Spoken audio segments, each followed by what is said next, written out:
Professor Almir Rogério, é isso aí, galera, que alegria e satisfação estar aqui mais uma vez no nosso humilde canal, tratando de temas do universo da filosofia, acompanhado aí da minha caneca filosófica, sempre atento aos grandes e marcantes acontecimentos da realidade. Quero manifestar aqui, claro, desde logo, o meu contentamento aos 501 inscritos no nosso humilde canal, que versa sobre temas da educação, da religião e de modo muito especial da filosofia. Galera do Fundamental, sexto e sétimo ano, meu abraço. Galera do ensino médio, primeiro, segundo, terceiro ano, que Deus abençoe grandemente você, a sua família, os seus empreendimentos e a sua caminhada de estudos. É claro, quero também manifestar o meu contentamento aqui ao professor mestre Sérgio Paulo de Melo Feitosa. Fui citado lá no canal dele. Mestre, que honra, hein? Que honra! Tenho citado também o canal do senhor, Mitologia Grega de A a Z, no qual eu tenho aprendido muito e tenho passado para os alunos também um pouco dessa visão da mitologia. O senhor trata isso com tanto respeito, né, com tanta profundidade. Eu tenho aprendido muito. Então, mestre, obrigado aí pela citação no canal do senhor, ok? A aula de hoje, pessoal, a reflexão hoje, eu vou dividir ela em dois momentos. Eu vou trazer uma provocação aqui dos alunos, né, para que serve filosofia? Então, eu vou enfrentar essa questão aí e depois eu vou trazer uma primeira parte do mito, né, de Eros e Psique. Então a aula vai ser dividida aí em dois momentos. É claro que eu não vou fazer a conclusão da história hoje de Eros e Psique, eu vou deixar para um outro momento, mas já vou trazer aqui um primeiro momento aqui, tá certo? Um abraço, galera. Enquanto isso, na sala de justiça. Começo aqui com uma grande provocação, que é uma pergunta trazida nas muitas vezes e com frequência pelos alunos. Eu trabalho com a disciplina de filosofia no ensino médio e é comum eu ouvir esse tipo de questionamento. Professor, o que eu vou fazer com isso? Não é? O que eu vou fazer com a filosofia? Professor, para que serve a filosofia? Teve um que até me questionou, achei tão interessante a pergunta dele. Professor, eu vou ganhar dinheiro com isso daí? E eu confesso que para tentar responder a esse tipo de questionamento, não é qualquer resposta que vai preencher ali essa lacuna trazida pelos alunos. Mas eu levo em consideração o contexto em que nós estamos inseridos.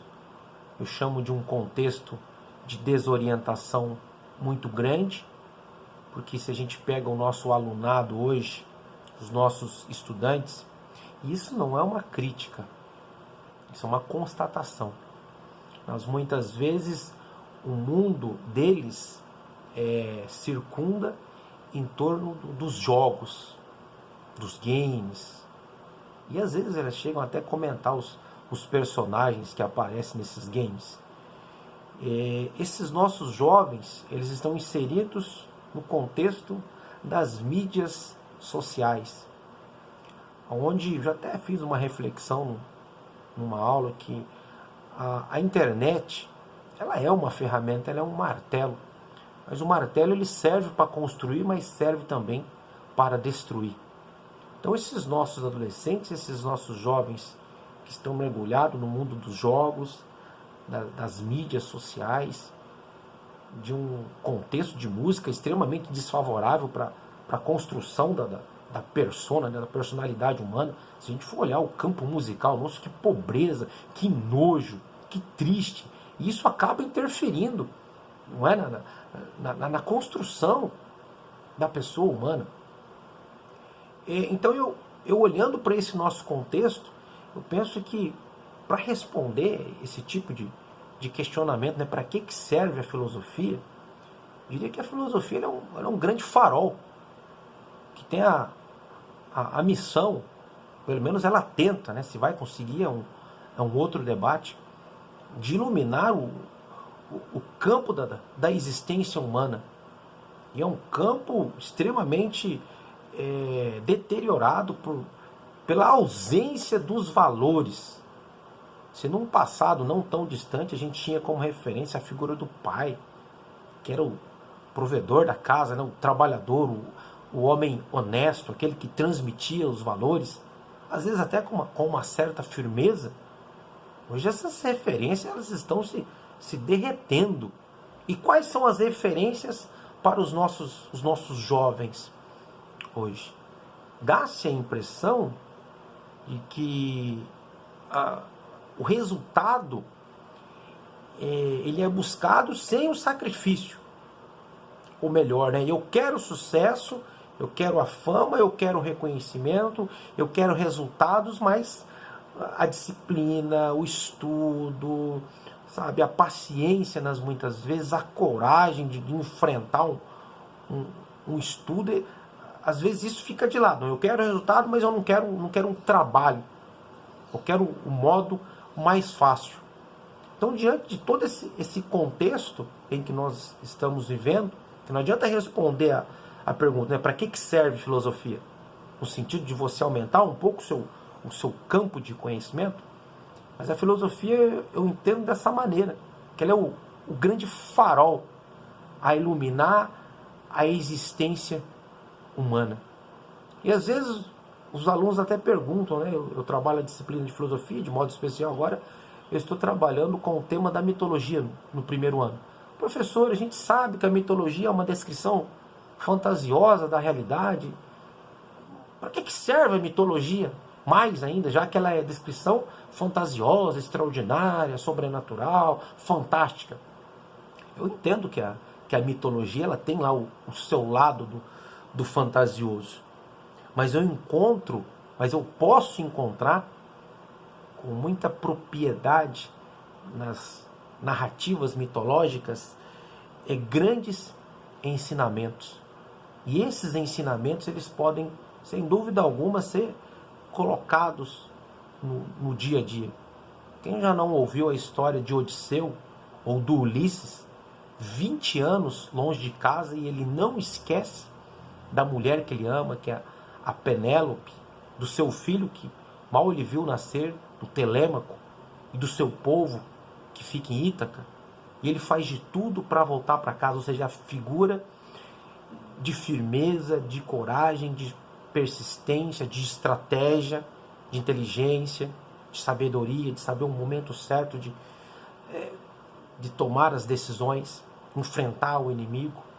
Grandes ensinamentos a gente pode tirar da mitologia. E tantas outras histórias fantásticas que a gente pode tirar ensinamento dali. Então, respondendo à pergunta, para que serve a filosofia?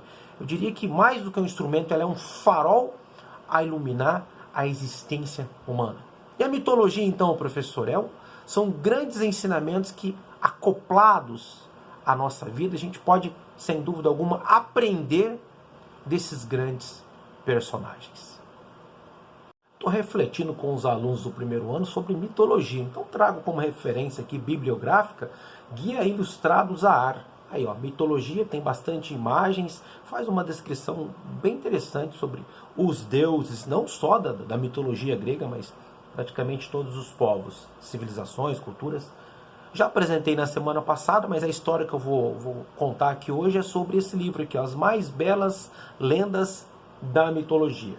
E também me pediram aí como referência de leitura, trabalho no contexto do ensino médio, recomendo aí, ó, O Mundo de Sofia, um romance da história da filosofia. Então eu trato hoje sobre Eros e Psique.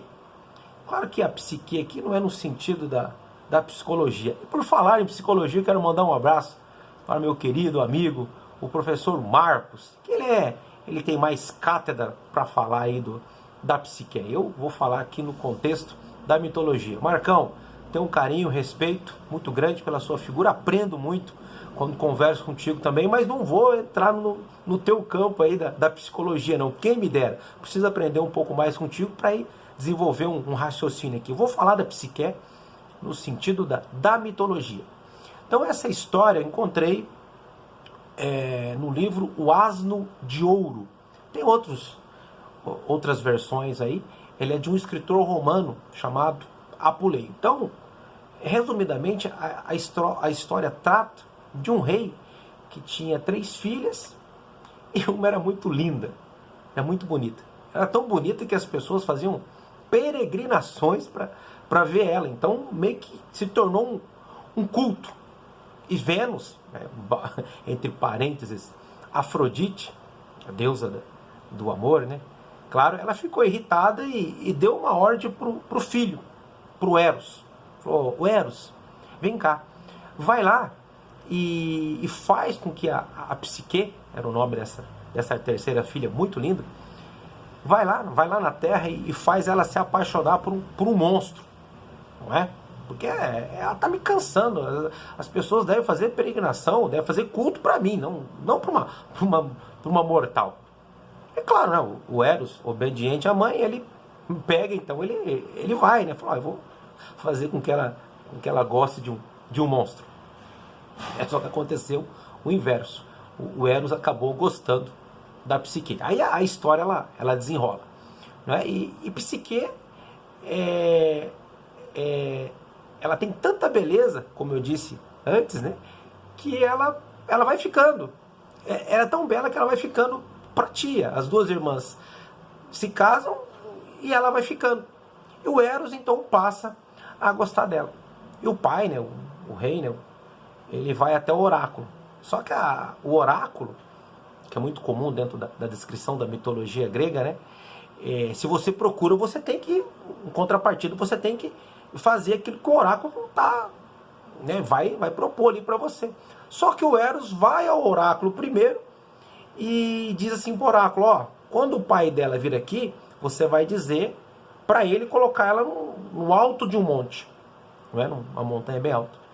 E claro, né, o Eros dá esse comando para o oráculo. Quando o pai de Psique vai até o oráculo, ele diz aquilo que o Eros, não é, disse a ele: ó, leva a tua filha, deixa ela lá no monte. O pai obedece, claro, leva a filha ao monte e lá ela acaba adormecendo. Depois do seu adormecimento, ela acorda num castelo maravilhoso, magnífico, bonito, não é? E ela começa a andar aqui, vai para lá, flores, jardins, construções, uma construção muito bem feita, né? Ela acaba se cansando e acaba, né, encontrando um quarto lá maravilhoso, cheiroso, e ela adormece. Não é? E quando ela se deita, né, cansada, né, exausta de todo aquele contexto que ela estava ali, não é? Ela se entrega ao sono.